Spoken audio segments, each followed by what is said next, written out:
तो हेलो दोस्तों, आपका स्वागत है फिर से एक बार अखिलादीप क्लासेस में। आई होप कि आप अच्छे होंगे, अच्छी आपकी तैयारी चल रही होगी। आज एक नया दिन और हम आपके जो बचे हुए टॉपिक्स हैं उत्तराखंड पेपर वन के, वो हम देखने जा रहे हैं। तो दिवाली आपकी हो गई है, अब वापस आपको आपने पढ़ाई टेबल पे आना है, जहाँ आप बैठ के अपने मेंस को अच्छे से प्रिपेयर कर पाओ। ठीक है। तो अब जब हम पेपर वन की बात कर रहे थे, बेसिकली इसमें जो टॉपिक हमारा रह गया था पॉलिटिकल सेगमेंट में, तो हमें अब उत्तराखंड में क्या देखना है कि उत्तराखंड में किस तरीके की दलीय व्यवस्था आपको देखने को मिलती है। ठीक है। आपके कौन से क्षेत्रीय दल आपको यहाँ देखने को मिलते हैं, उनकी भूमिका वगैरह क्या है, दबाव समूह की भूमिका वगैरह क्या है, किस तरीके से काम करते हैं, ये सब हमें देखना है। और उसके बाद आपको हम जो ये एडमिनिस्ट्रेटिव वाला आपका जो ये व्यवस्था है इसे हम देखेंगे। ठीक है। तो जल्दी जल्दी हम आपका मैं कोशिश करूँगा कि इस मंथ के एंड तक आपका ये टॉपिक सारे आपके निपट जाएँ। ठीक है। ताकि हमारे पास एक नवंबर का पूरा महीना बच जाए, जिसमें हम आपके जो बाकी जीएस के पेपर हैं उन्हें डिस्कस कर पाएँ। ठीक है। अब जब हम टॉपिक पे वापस आए अपने, तो यहाँ आप देखो। ठीक है। तो उत्तराखंड में जब हम दलीय व्यवस्था की बात करते हैं कि भाई इसमें आपको ये देखना पड़ता है कि उत्तराखंड में किस तरीके की जो आपके दल जो आपकी है, राजनीतिक दल वगैरह हो, या किस तरीके की आपकी एक जो आपका पार्टी सिस्टम बेसिकली उत्तराखंड में किस तरह का है। तो उत्तराखंड में आप जब देखते हो तो दलीय व्यवस्था की आपका जो भारतीय राजनीति आपकी जो व्यवस्था है, उसी के अनुरूप आपको उत्तराखंड में आपका बहुदलीय प्रणाली का आपको पालन करना पड़ता है। ठीक है। और उत्तराखंड में आपका यही सिस्टम है। ठीक है। लेकिन अगर हम देखें तो वास्तविक जो राजनीति में क्या है, इसकी प्रकृति आप देखोगे तो द्विदलीय प्रभुत्व आपको क्या है उत्तराखंड में वो आपको देखने को मिला है। आपका जो डोमिनेंस यहाँ रहा है आपका सिर्फ दो पार्टियों का ही रहा है। वो आप जब 2000 के बाद देखोगे तो शुरुआत के टाइम पे आप कांग्रेस का था, लेकिन 2017 और 22 के बाद आप देखते हो तो बीजेपी ने अपना वो रिकॉर्ड बनाया है। तो कहने का मतलब है यहाँ जो पार्टीज आप जो दलीय सिस्टम आप देखोगे तो आपको द्विदलीय आपको देखना पड़ेगा। ठीक है। ठीक है। अब दलीय व्यवस्था का स्वरूप की हम बात करें भाई, जो भी मैंने बात की अभी वही देखो, इसमें कुछ है नहीं कि द्विदलीय प्रभुत्व आपको उत्तराखंड में है। ठीक है। राज्य गठन के बाद आप देखते हो सत्ता मुख्य रूप से आपके दो प्रमुख राष्ट्रीय दलों जो आपके हैं, चाहे आपका बीजेपी हो चाहे आपका कांग्रेस हो, इनके बीच हो रही है। ठीक है। और स्थिति आप देखते हो, स्थिति होती क्या है, इससे बेसिकली आपके क्षेत्रीय दल हैं वो आपको कमजोर होने की जो दशा है, जो स्थिति आपको दर्शा रही है। यानी अगर आप देखते हो कि उत्तराखंड में दो दल हैं जो बेसिकली 2000 के बाद से अभी 26 तक जो 25 तक बेसिकली बने हुए हैं। तो इससे आपको ये दिखता है कि जो उत्तराखंड में जो आपके क्षेत्रीय दल हैं बेसिकली वो आपकी कमजोर स्थिति में है। ठीक है। एग्जाम्पल आप देखो भाई कि 2002 में आईएनसी थी, 17 में भी आपका 7 में बीजेपी थी, 12 में कांग्रेस थी, 17 में बीजेपी थी और 22 में फिर आपकी बीजेपी की सरकार बनी है। तो कहने का मतलब यहाँ पे दो दलों का एक प्रभुत्व रहा है आपका नंबर बाय नंबर। ठीक है। राष्ट्रीय एजेंडे का प्रभाव, तो राज्य के जो मुद्दे आपके होते हैं और जो आपका चुनावी एजेंडा होता है प्राय, तो राष्ट्रीय राजनीतिक दलों की विचारधारा आपका होगी। ठीक है। केंद्र जो आपका नेतृत्व है उसके फैसलों से आपका प्रभावित होता है, और उससे आपके जो क्षेत्र आपके मुद्दे होते हैं उनकी धार कम हो जाती है। उत्तराखंड में आप देखोगे तो जो आपके बीजेपी को वोट पड़ते हैं मैक्सिमम आपके किसी ने भी आपके स्थानीय आपके जो रीजनल आपके जो मंत्री हैं, जो विधायक वगैरह हैं, सॉरी जो सांसद वगैरह हैं, उनके नाम पे दिया। सब के सब आपके मोदी के नाम पे आपको वोट पड़े हैं, बीजेपी के प्रभुत्व पे आपको वोट मिले हैं। लेकिन ऐसा होना नहीं चाहिए भाई, आपके राष्ट्रीय एजेंडे को इस क्षेत्रीय दलों पे आपके उनके ऊपर ओवर नहीं होना चाहिए। आपको प्राथमिकता होनी क्या चाहिए, आपकी क्षेत्रीय आपकी जो समस्या है, आपके रीजन की जो आपके मुद्दे हैं बेसिकली उन पे आपको एक पार्टी आपकी जो राजनीति है वो करनी चाहिए, उन पे चुनाव होना चाहिए। पर ऐसा हुआ नहीं, इस चीज़ का आपको अभाव देखने को मिला। ठीक है। और क्षेत्रीय दलों का क्षरण की हम बात करते हैं तो राज्य आंदोलन का नेतृत्व जो किया था यूकेडी ने, तो उत्तराखंड क्रांति दल जैसे आपके जो क्षेत्रीय दल थे बेसिकली, तो राज्य बनने के बाद क्या हुआ कि गुटबाजी और जो आपका प्रभावी संगठन के अभाव में होता है क्या, ये हाशिए पर चले गए। और वर्तमान में आपका बहुत हंसी पर आपको यूकेडी देखने को मिलता है। अब दलीय व्यवस्था की विशेषता क्या होता है हमें आपको जानना है भाई। एक तो व्यक्ति केंद्रित राजनीति आपकी है यहाँ पे, यानी कई बार आप मुद्दा देखोगे, चुनाव मुद्दा आप देखोगे तो चुनाव मुद्दों के बजाय क्या होगा, व्यक्ति विशेष, मुख्यमंत्री, उम्मीदवार, प्रमुख नेता, प्रधानमंत्री, इन्हीं के इर्द गिर्द आपके केंद्रित हो जाते हैं भाई। आसान सत्ता परिवर्तन की बात कर रहा है तो राज्य में सरकार विरोधी जो लहर भी सकली है उसका प्रभाव स्पष्ट दिखता है, जिसके कारण होता क्या है कि लगभग हर चुनाव में आप सत्ता आपकी बदल जाती है। आपने 2002 में देखा, 7 में देखा, आपने 12 में देखा, लेकिन 17 और 22 में बीजेपी ने इस चलन को तोड़ा है। लगभग 2 सेशन से आपको कंटिन्यू दिखाई दे रहे हैं। पलायन और रोजगार के मुद्दे की हम बात करें तो दलीय राजनीति में आपको ये मुद्दा हमेशा आपके उत्तराखंड के संदर्भ में बने रहे हैं, चाहे पलायन हो चाहे रोजगार हो, और दल इन्हीं पर अपनी जो नीतियाँ बेसिकली होगी उनको फोकस करने का प्रयास करते हैं। ठीक है, तो दलीय व्यवस्था में आपको इन सब बातों को जाना है, इसमें ज़्यादा कुछ आपका है नहीं। ठीक है, अब उसके बाद सीधा हम नीचे आते हैं, हमको यहाँ से नहीं, हम फिर यहाँ से समझते हैं। ठीक है, कि जो आपके राज्य स्तरीय दल है बेसिकली उनके लिए क्या शर्तें और क्या मान्यताएं दी गई, यानी कि अगर आपको एक राज्य में एक राज्य स्तरीय दल की मान्यता आपको चाहिए तो उसके लिए आपको किन किन शर्तों का आपको पालन करना होगा। ठीक है, तो वर्तमान हम देखेंगे अगर तो राज्य में आपको कोई पार्टी किसी को अगर राज्य स्तरीय दल का अगर उसे मान्यता चाहिए तो उसे क्या करना पड़ेगा, तो उसे जो राज्य के आपके विधानसभा के चुनाव आपके हुए थे, ठीक है, तो उसमें मतदान में आपके कुल वैध मत होंगे उसका 6% उसने प्राप्त किया हो। इसके अलावा उसने राज्य में क्या है 2 स्थान आपके यानी कि 2 सीटें आपकी वो प्राप्त की हो, ये अथवा हो जाएगा। या इसके अलावा उसने क्या है, या फिर उसने लोकसभा चुनाव में क्या है, लोकसभा में चुनाव जो आपके जो वैध मत पड़े होंगे उसके कम से कम आप क्या है 6% आपके मत प्राप्त किए हों। ठीक है, और संबंधित राज्य में क्या आपका कम से कम 1 लोकसभा की सीट जीती हो भाई। ठीक है, चलिए ये नहीं है तो एक बात और लिखो भाई, चलिए नहीं तो कुछ और होगा इसके अलावा, या फिर ये हो, फिर अथवा या फिर या भी देख लो कि राज्य की जो आपकी विधानसभा की आपकी कुल सीटें हैं, तो कुल सीटों का क्या है, कुल सीटों का 3% या 3 सीटें, ठीक है, जो भी ज़्यादा हो ये प्राप्त किए हों, अथवा प्रत्येक 25 सीटों में से प्रत्येक 25 सीटों में से क्या है उस दल ने क्या किया हो, लोकसभा की कम से कम 1 सीटें जीती हो भाई। ठीक है, और जो हम कह सकते हैं या हम कहोगे कि या वो क्या करेगा कि लोकसभा के चुनाव में बेसिकली उसने संबंधित राज्य में यानी कि उत्तराखंड में क्या है विभाजन से कम इतनी सीटें प्राप्त की हो कि अथवा हम लोग ये आप मान लो कि 25 सीटें जो अपने प्रत्येक 25 सीटों में से लोकसभा में आपका 1 जीती हो, या फिर अथवा हम कहेंगे अब लोकसभा के जो आपके आम चुनाव हुए थे, ठीक है, उनमें आम चुनाव हो गए या फिर आपका अब ये मान लो लोकसभा या विधानसभा मान लो कि भाई लोकसभा के जो आम चुनाव हुए या जो आपके विधानसभा के चुनाव हुए, तो उनमें जो आपके कुल वैध मत पड़े उस वैध मत का जो है 8% हो उसने प्राप्त किया हो। ठीक है, और ये शर्त आपकी 2011 में जुड़ी गई थी। तो इन अगर शर्तों को प्राप्त करता है कोई इनमें से कोई एक, तो आपका इससे क्या है राजनीतिक दल का उसे मान्यता उसे मिल जाती है। ठीक है, अब उत्तराखंड के राजनीतिक परिदृश्य में हम देखते हैं कि यहाँ किस स्थिति क्या स्थिति बनी हुई है। तो आपको यहाँ पे बीजेपी मिलेगी देखने को, आपको यहाँ पे कांग्रेस मिलेगी देखने को, आपको यहाँ पे आपका निर्दलीय बहुत मिलते हैं, जो केडी आपको देखने को मिल रहा है, कहीं कहीं आपको बीएसपी आपको देखने को मिलता है। ठीक है, अभी आप देखते हो तो बीजेपी की शायद अभी 47 सीटें हैं और कांग्रेस की में भी 19 सीटें के आसपास है। ठीक है, और 1-2 निर्दलीय हैं आपके हैं, यूकेडी की सीट है नहीं, बीएसपी की शायद 2 सीटें हैं हरिद्वार साइड या उधम सिंह का साइड, इस तरह की आपकी 70 सीटें आपकी हो जाती है। ठीक है, तो ये आपको जानते रहना है। ठीक है, अब राज्य के प्रमुख दल की हम बात करते हैं तो प्रमुख दल आपको हुई भाई बीजेपी बना हुआ है। ठीक है, वर्तमान में पार्टी की है 17 में आपकी बीजेपी की पार्टी थी, बीजेपी की सरकार थी, ये मान सकते हो। ठीक है, और जब राज्य आपका बना था उसके जब गठन हुआ था बेसिकली, तो 2000 के बाद क्या है ये 12 इसका कभी कांग्रेस कभी बीजेपी का यहाँ पे सत्ता में आपको देखने को मिला है। ठीक है, और बीजेपी की आपको पता है कि जो उसकी विचारधारा है भाई वो राष्ट्रवाद भाजपा को विकास और राष्ट्रवाद के साथ साथ क्या है आपका जो दक्षिणपंथी आपकी विचारधारा है उसको समर्थन देने वाली पार्टी है। उसके अलावा आपको कांग्रेस आपको देखने को मिलता है। ठीक है, तो ये उत्तराखंड की सबसे पुरानी पार्टी है भाई कांग्रेस। ठीक है, ये दक्षिणपंथी और जो वामपंथी विचारों से प्रभावित है। इसके अलावा आपका इस बार आप आम आदमी पार्टी बेसिकली उसको आपको देखने को मिला था, वो आपको बीएसपी जो आपके मैदानी क्षेत्र है वहाँ आपको देखने को मिलता है।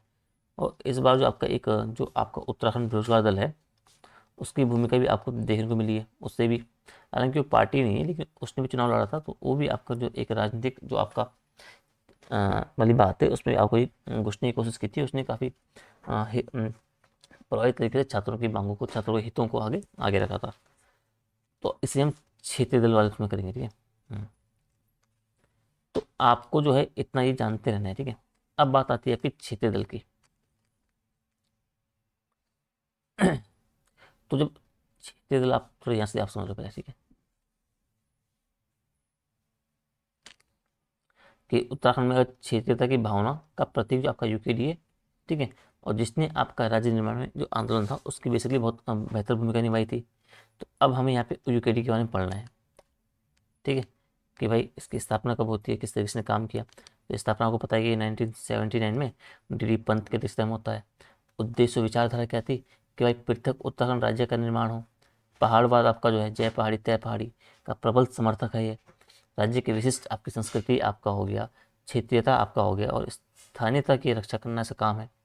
और इसकी विचारधारा तक है गैर अलगाववादी आपका जो नागरिक क्षेत्रवाद पर आधारित आपकी बनी हुई है। अब चुनावी प्रदर्शन आप देखोगे तो 1989 में पहली बार 2 विधायक इसकी पार्टी के चुने गए, और जो पार्टी के लिए एक महत्वपूर्ण पहचान बनी थी। अब राज्य गठन के बाद क्या हुआ कि 2002 के जो पहला विधानसभा चुनाव हुआ था उसमें यूकेडी को 4 सीटें तो मिली थी, ठीक है, और इसने क्या किया, अस्थिर महत्वपूर्ण भूमिका भी निभाई, ठीक है। पतन की बात करूं, जब 2007 है उसके बाद उसका जो चुनावी प्रदर्शन था बेसिकली वो लगातार गिरता गया, और 2017 और 22 में आप देखते हो तो एक भी सीट इसे नहीं मिलती है, लगभग 80 पे चले गया, ठीक है। अब इसके अलावा आप नीचे यहाँ पे देखो, एक हमने यूकेडी देख लिया, यहाँ पे कहाँ गया, यहाँ पे क्षेत्रीय दल में की बात कर रहा हूँ, तो एक आप यूकेडी देख लो, आप ये हमने देख लिया, ठीक है। अब एक आप देख लो भाई यूपीपी भी आपके क्षेत्रीय दल में आप देख सकते हो, उत्तराखंड परिवर्तन पार्टी आपकी है, ठीक है।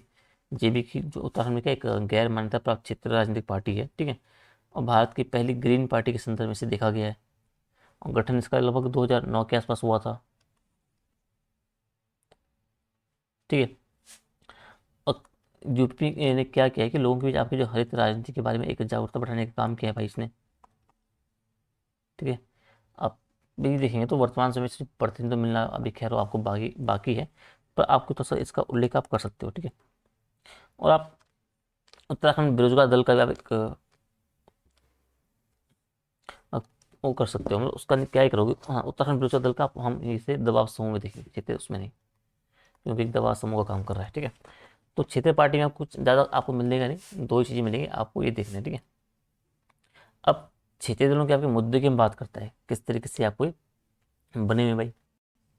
तो जब हम मुद्दे की बात करते हैं तो इसका मतलब ये समझो कि जो उत्तराखंड में आपके क्षेत्रीय दल बेसिकली हैं, तो वो जो क्षेत्रीय पार्टियां आपकी हुई, तो उनको किन चुनौतियों का क्या है सामना करना पड़ता है, और जो उनकी प्रभावशीलता आपकी हो गई, जो उनकी पहुंच बेसिकली हुई, उसको क्या बाधित कर देता है, समझ रहे हो ना। और कुछ प्रमुख चुनौतियां बेसिकली हैं जो हम अब आगे देख लेते हैं कौन कौन सी चुनौतियां आपकी बनी हुई है। तो एक आप क्या लिखोगे कि भाई आपका सीमित संसाधन चुनौती इनके पास बनी हुई है।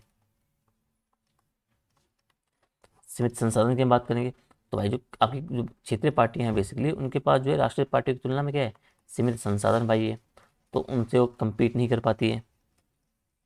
अगला हम बोलेंगे राष्ट्रीय जो आपकी पार्टियां हैं,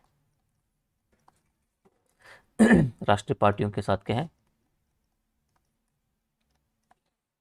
एक चुनावी प्रतिस्पर्धा देखने को मिलती है। अब भाजपा और कांग्रेस जैसी आपकी मजबूत जो आपकी राजनीतिक पार्टी हैं उनके साथ इससे क्या है, आपका compete करना पड़ता है। अगला हम बोलेंगे कि आपका क्या है, आपका जो क्षेत्रीय पार्टियां हैं बेसिकली है, उनके बीच एकता की हम बात करें तो क्षेत्रीय पार्टियों के हम जब बीच में आप एकता की बात देखते हैं तो उनके बीच असहमति आपको विखंडन देखने को मिलता है। उसके कारण होता क्या है, आपका वोटों का बंटवारा हो जाता है, तो वो भी आपकी एक समस्या बनी हुई है।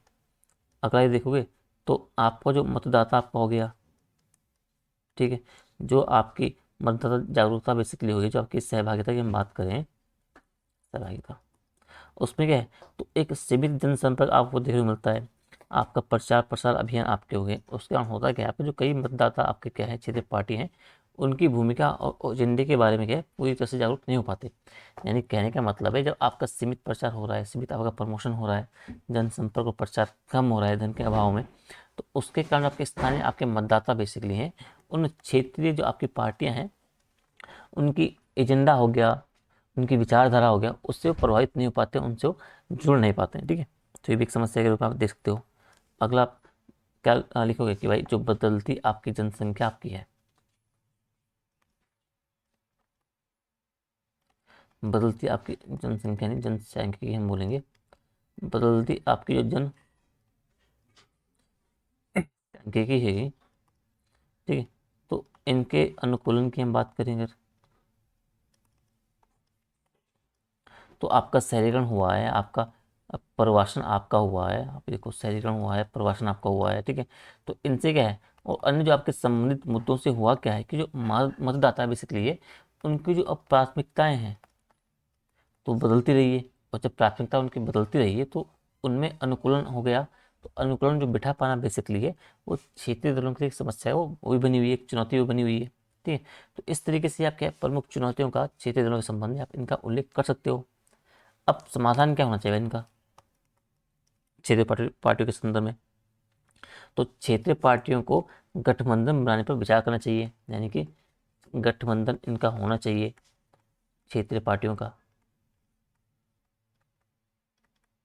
तो उत्तराखंड में जितनी भी क्षेत्रीय पार्टियां वगैरह हैं उनको आपस में मिलकर एक महागठबंधन बनाना चाहिए, ताकि आप जो स्थानीय मुद्दे आपके हो गए, जो क्षेत्रीय आपके उत्तराखंड की जरूरतें होगी, उनके साथ आप चुनाव लड़ सको, ठीक है। अपने मतदाता आधार को आप बढ़ा सको, तभी तो होगा, ठीक है। और राष्ट्रीय पार्टी के खिलाफ आप मजबूत मोर्चा आप स्थापित कर पाओगे, समझ गए। अगला ये बोल रहा है जो क्षेत्रीय पार्टियां हैं बेसिकली, उनको नियमित रूप से क्या है, उनको नियमित रूप से सर्वेक्षण आपका हो गया, आपका सर्वे हो गया, ठीक है, वो और जो शोध वगैरह हो गया वो करना चाहिए। किस पे, ताकि जो आपकी बदलती हुई आपकी जो भावनाएं हैं, बदलती मतदाताओं की जो भावनाएं बेसिकली है, ठीक है, उनको समझ सकें और अपनी नीतियां जो हैं बेसिकली उनके अनुसार वर्तमान परिदृश्य के साथ वो बना सकें। जैसे आपका शहरी विकास, रोजगार जैसे मुद्दों को संबोधित करके क्या है, व्यापक मतदाता आपको आधार आकर्षित करना है भाई। अगला, एक पारदर्शी आपकी प्रथाएं आपकी हैं बेसिकली, पारदर्शी प्रथाओं की बात करें, और जो आपके जवाबदेही के उपाय हैं, तो उनको मजबूत, जो आपके भ्रष्टाचार विरोधी रुख हैं बेसिकली, इन सबको अपना के क्या है, अपनी छवि में सुधार कर सकते हैं। अपनी उपलब्धियों, ईमानदारियों के बारे में नियमित रूप से संचार करके आप विश्वास स्थापित कर सकते हैं, ठीक है।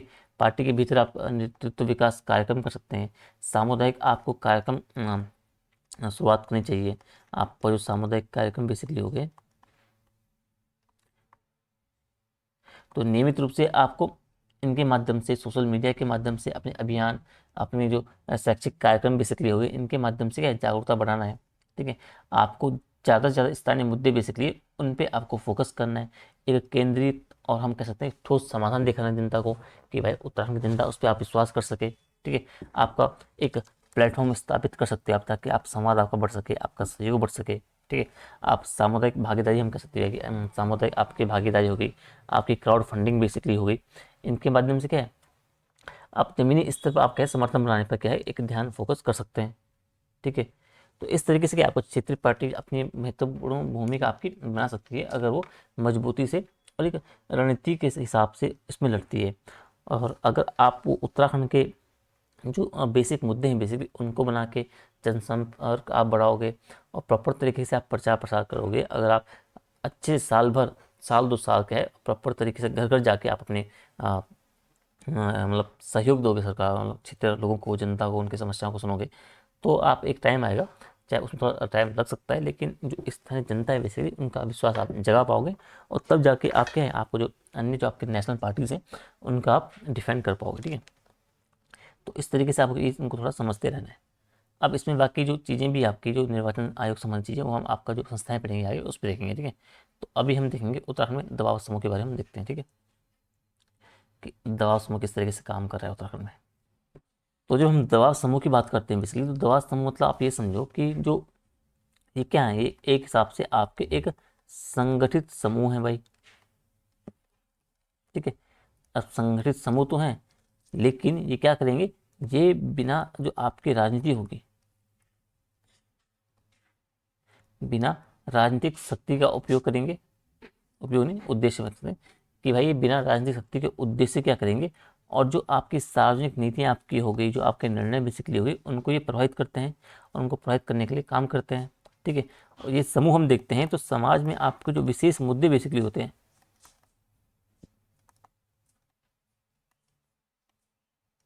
समाज के आपके विशेष जो मुद्दे बेसिकली होते हैं उनके लिए क्या है, उनके लिए आवाज़ उठाते हैं। ठीक है, और आपका सामाजिक हो गया, आपका आर्थिक हो गया, आपका राजनीतिक हो गया, इन सब का परिवर्तन लाने का एक काम करते हैं भाई, सरकार पे एक दबाव बनाने का काम करते हैं। हम कह सकते हैं कि दबाव समूह एक ऐसे संगठित समूह होते हैं जो बिना सीधे राजनीतिक शक्ति के उद्देश्य से क्या है, सार्वजनिक नीतियां आपकी हो गई, निर्णय के हो गए, तो राजनीतिक के आपके जो निर्णय नीतियां हो गई उनको प्रभावित करते हैं दबाव बना के। ठीक है, और उनको उन पर दबाव बनाने का काम करते हैं बेसिकली। और समाज के आपके जो विशेष मुद्दे बेसिकली हो गए, चाहे वो आपका सामाजिक हो, आर्थिक हो, राजनीतिक हो, इन सब में परिवर्तन लाने के लिए वो काम करते हैं। ठीक है, तो आपका दबाव समूह को इस तरीके से समझना है। अब हम प्रकार की बात करें भाई, कि दबाव समूह के प्रकार की हम बात करें, तो एक हित समूह को आप देखो भाई, तो ये क्या है, ये विशेष प्रकार के हितों पे आपके केंद्रित होंगे, जैसे कि पर्यावरण आपका हो गया, आपका शिक्षा हो गया, आपका स्वास्थ्य हो गया, आपका आर्थिक विकास हो गया। समझो, एग्जाम्पल आप देखो भाई, आप हम कह सकते हो उत्तराखंड राज्य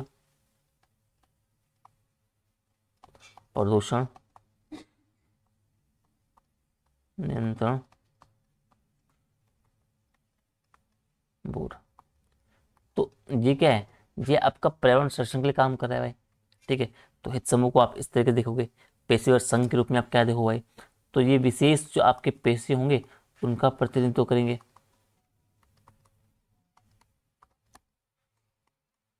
इनका प्रतिनिधित्व करेंगे, और अपने सदस्यों के लिए किस तरह की नीतियां बने उसकी वकालत करते हैं भाई। एग्जाम्पल आप देखो भाई, एग्जाम्पल आप क्या देखोगे, आप देखोगे कि उत्तराखंड आपका जो है, उत्तराखंड मेडिकल आपका जो एसोसिएशन है बेसिकली, उसे देखोगे आप। तो ये क्या कर रहा है, ये आपका जो है स्वास्थ्य नीतियों को प्रभावित करने के लिए काम करता है। इसके बाद आप क्या देखोगे, आप एनजीओ को एग्जांपल दे सकते हो। तो एनजीओ में क्या है, ये आपके व्यापक होंगे भाई, सामाजिक, आर्थिक, राजनीतिक, शैक्षिक। ठीक है, जितने आपके पर्यावरण मुद्दे बेसिकली होंगे उन सब पे आपका ध्यान केंद्रित करेंगे ये। आपका चिपको आंदोलन का आप एग्जाम्पल यहाँ दे सकते हो। ठीक है, अन्य जो आपके एनजीओ उत्तराखंड से संबंधित है, आपका उनका उल्लेख यहाँ पे कर सकते हो। ठीक है, अगला आप चौथा चौथा मैंने सुनिश्चित लिखा ही है श्रमिक संघ के बारे में। तो श्रमिक संघ यानी कि जो जितने भी श्रमिक हैं तो उनके अधिकारों से संबंधित हैं। तो श्रमिकों के अधिकारों से संबंधित जो काम कर रहे हैं, उनकी जो वकालत कर रहे हैं, वो आपके श्रमिक संघ के अंदर बताएंगे कि उनके उचित वेतन मिले, उचित कार्य संस्कृति मिले, बेहतर कामकाजी परिस्थितियाँ मिले, बेसिकली इन सभी के काम करते हैं। अब किस तरीके का आपका जो आपका उत्तराखंड राज्य ट्रेड यूनियन कांग्रेस, इसका आप एग्जाम्पल दे सकते हो। तो ऐसे अन्य भी आपके क्या है श्रमिक संघ आपको देखने को मिलेंगे, जो श्रमिकों के अधिकार और जो बेहतर स्थिति के लिए आपका काम करने का वकालत करते हैं भाई। अब श्रमिक संघ हो गया, अब कुछ अन्य आप देख लो भाई, आप व्यापारी समूह आपका हो गया, आप ये देखो। अब व्यापारी समूह की हम बात करेंगे बेसिकली, तो आपका जो व्यापारी वर्ग है बेसिकली, ठीक है, तो उसको हम देखते हैं, वो भी आपकी नीतियों को प्रभावित बनाने का काम करते हैं। ठीक है, और राज्य की प्रमुख पार्टियों में आप देखते हो कि व्यापारी वर्ग के लोग आपके महत्वपूर्ण पदों पर भी आए, वो भी आपको देखने को मिलते हैं, जो आपके सरकारी व्यापारी के हितों का आपको ध्यान में रखते हैं, कई योजनाएं उनके पक्ष में बनाती है। ठीक है, और हाल ही में आप देखोगे तो व्यापारी समुदाय को ध्यान में रखते हुए भी क्या आपका आर्थिक प्रोत्साहन की योजनाएं सरकार के द्वारा तैयार की गई है, इसको आपको जानते रहना है। ठीक है, अगला क्या है, अगला आपका छात्र एवं युवा को हम देख सकते हैं भाई। तो युवा जो क्या है, युवा आपके जो है बेसिकली हैं वो मतदाता आपके हैं, और किसी भी आपके राजनीतिक दल की शक्ति के लिए आपका महत्वपूर्ण रूप से काम करते हैं भाई। ठीक है, और सभी राजनीतिक दलों ने अपने संगठन में क्या है, जो युवा शाखाएं बेसिकली हुई उनको प्राथमिकता दी है, इसको आप देखोगे। और इसके अलावा आप देखोगे तो छात्र छात्राएं बेसिकली जो होते हैं आपको पता ही है, तो मतदाताओं के आधार का एक सबसे बड़ा एक आधार बना हुआ है। ठीक है, और रोजगार की हम बात करेंगे, बेरोजगारी की हम बात करेंगे, तो उन मुद्दे पे क्या है, इस वर्ग ने एक बहुत बड़ी निर्णायक भूमिका भी निभाई है। अभी चाहे तो वीडियो की आपका जो पेपर लीक हुआ था उस संदर्भ में आप देख सकते हो किस तरह के सड़कों पर उतरे थे, किस तरह के उन्होंने सरकार की नीतियों को बदलने के लिए काम किया था। उत्तराखंड रोजगार दल का आप यहाँ पर उल्लेख कर सकते हो, छात्र युवा के संदर्भ में किस तरीके से आपके दबाव से काम कर रहा है सरकार पे, दबाव बनाने पे, नीतियों को बदलने में। ठीक है, और इसी आपका जो है उत्तराखंड बेरोजगार दल ने फिर क्या क्या करता है कि जो आपके राजनीतिक दल बेसिकली होते हैं उनके आकर्षित करने के लिए भी एक विशेष योजनाएं भी अलाउ करते हैं बेसिकली, चाहे आपका मतलब ताकि उनका सपोर्ट मिल पाए अपने जो आंदोलन कर रहे हैं, ताकि जो विरोध वो बेसिकली कर रहे हैं। ठीक है, अब राज्य आंदोलनकारी का एक जो संगठन है बेसिकली, तो ये हालांकि अब संख्या में तो कम देखने को आपको मिलते हैं, लेकिन इनकी जो राजनीतिक स्थिति बेसिकली वो बहुत महत्वपूर्ण है भाई, ठीक है। और हाल ही में आप देखोगे तो आंदोलनकारियों के जो चिन्हांकन हुआ था, तो उसके लेकर भी संशोधन ने इनके प्रभाव को और बढ़ा दिया था, तो इसको आपको देखते रहना है। और चुनाव में आप देखते हो तो राजनीतिक दल क्या करते हैं, इन संगठनों को अपने साथ बनाए रखने की कोशिश करते हैं कि ज़्यादा से ज़्यादा संख्या में जो आपकी पार्टी विशेष के साथ जुड़े रहें, बने रहें। और एक आप सैनिक एवं जो पूर्व सैनिक बेसिकली उनको भी आप उनका उल्लेख आप कर सकते हो।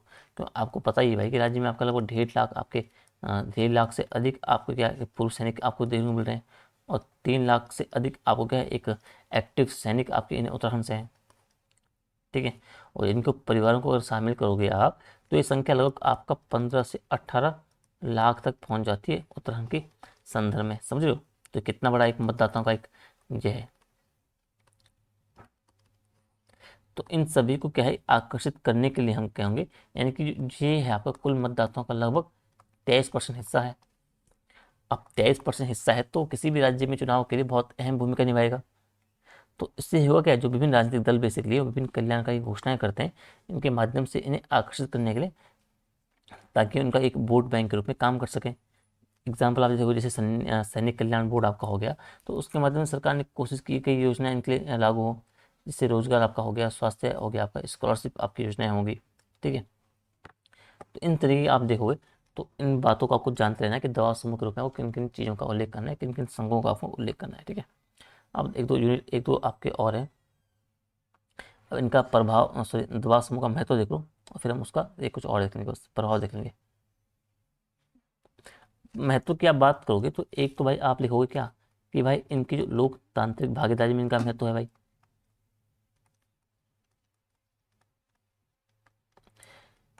लोकतांत्रिक भागीदारी में महत्व कैसे है कि जो आपके नागरिक हैं बेसिकली, तो नागरिकों को क्या है सरकार में भाग लेने के लिए प्रेरित कर रहे हैं भाई, ठीक है। आपकी जो आपकी सार्वजनिक आपकी नीति है बेसिकली, उसको आकार देने की हम बात करेंगे अगर, तो सार्वजनिक नीति को आकार देने के रूप में हम जो आपका इनके नीतिगत एजेंडे बेसिकली हैं, और जो कानून आपका निर्णय हो गया, कानून आपका निर्माण हो गया बेसिकली, उसको ये प्राथमिकता देते हैं, सॉरी प्राथमिकता नहीं प्रभावित करने का काम करते हैं। और अगला आप देख सकते हो कि आपका जो जवाबदेहिता बढ़ाती है सरकार की, उसके संबंध में काम करती है। जवाबदेहिता के संदर्भ में सरकारी अधिकारी आपके हो गए, संस्थान बेसिकली हो गए, तो उनके कार्य क्या है बेसिकली उनको जवाबदेह बनाती है जनता के प्रति। अगला आपका जो एक सामाजिक परिवर्तन की हम बात करते हैं, तो सामाजिक परिवर्तन को बढ़ावा देने का एक काम कर रही है दवा समूह, ठीक है। अब महत्वपूर्ण आपके सामाजिक परिवर्तन बेसिकली हो गए, उनको शुरू करते हैं, उनको बनाए रखते हैं कौन, दवा समूह। तो इस तरीके से आपको इनको जानते रहना है किस तरीके से महत्व इनका बना हुआ है।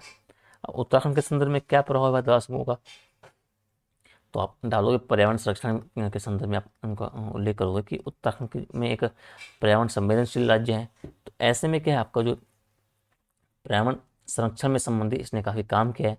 हम चिपको मूवमेंट का आप एग्जाम्पल देंगे कि किस तरीके से चिपको आंदोलन ने वनों के संरक्षण के लिए नीतियों को प्रभावित किया, जिससे आपके स्थायी आपकी प्रथाएं बेसिकली उनको लागू किया गया था।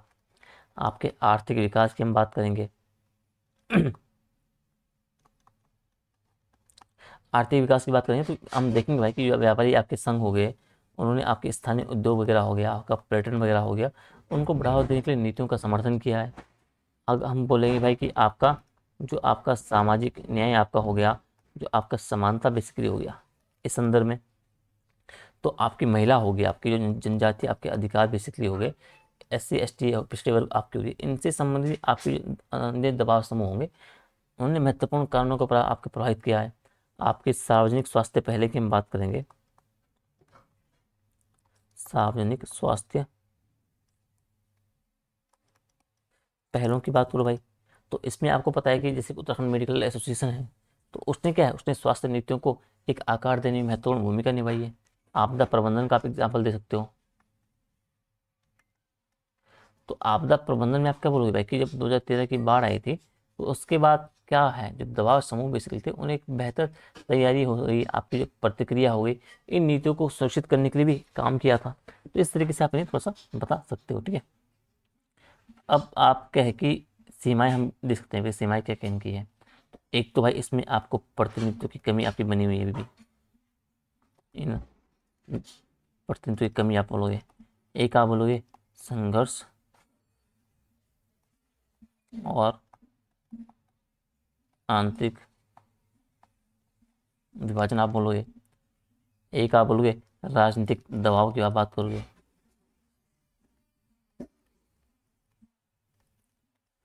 ठीक है, एक आप बोलोगे संसाधनों की कमी आप बोलोगे।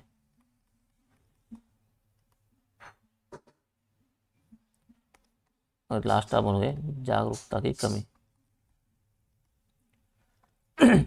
तो तीन चार आपको सीमाएं इसको बताने की। प्रतिनिधित्व की कमी किस तरह की भाई, कि भाई आप बताओगे कि जो कई दबाव समूह हैं वो विशेष हितों या वर्गों तक सीमित हैं, उनका प्रतिनिधित्व करती है, जिससे आपको जो व्यापक समाज के अन्य वर्गों की आवाज़ है वो दब सकती है। ठीक है, उदाहरण के लिए अगर एक व्यापारी संघ क्या करेगा, करे केवल बड़े व्यवसायों की आपकी सपोर्ट करेगा, उनको हितों को ध्यान रखेगा, तो आपके छोटे व्यापारी होंगे उनके आपके हित प्रभावित होंगे भाई। संघर्ष और आपकी आंतरिक विभाजन की बात कर रहा है, तो कई बार दबाव समूह के भीतर क्या विभिन्न विचारधाराएं जन्म लेती है। विभिन्न विचारधाराएं होगी, विभिन्न दृष्टिकोण आपके होंगे जो आपस में संघर्ष कर सकते हैं। एग्जाम्पल, आप महिला अधिकारों के लिए काम करने वाले कुछ संगठन चुके हैं वो पारस्परिक दृष्टिकोण से टकराते हैं, जिससे उनकी प्रभावशीलता पर आपके काम पर इम्पैक्ट पड़ता है। राजनीतिक दबाव की हम बात करते हैं, तो कुछ दबाव समूह आपके क्या है, राजनीतिक दलों आपके हो गए, सरकारों के साथ क्या है उनकी निकटता बनी रहती है। ठीक है, तो उससे क्या होता है, इससे इनका उद्देश्य हो गया जो आपकी प्रामाणिकता बेसिकली होगी वो आपके प्राय प्रभावित होती है।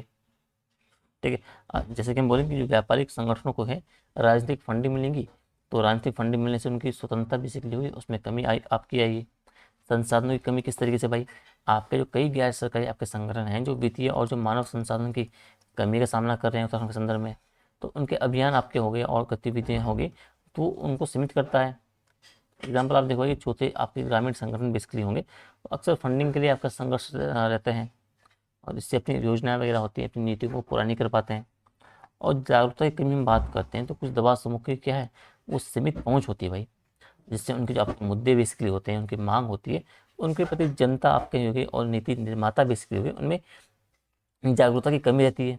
एग्जाम्पल के हम कहेंगे जो पहाड़ी क्षेत्रों के लिए आपको जो काम करने वाले जो समूह है, उनकी आवाज़ अक्सर मुख्य धारा में आपके कम सुनाई देती है भाई। तो इस तरीके से आपको सीमाओं को बताना है, और एंड में हम सुधार बताएंगे और आपको इस टॉपिक को खत्म करेंगे। ठीक है, अब सुधार में क्या है भाई, तो सुधार में आपको पता है कि व्यापक आपका प्रतिनिधित्व आपको देखने को मिलेगा,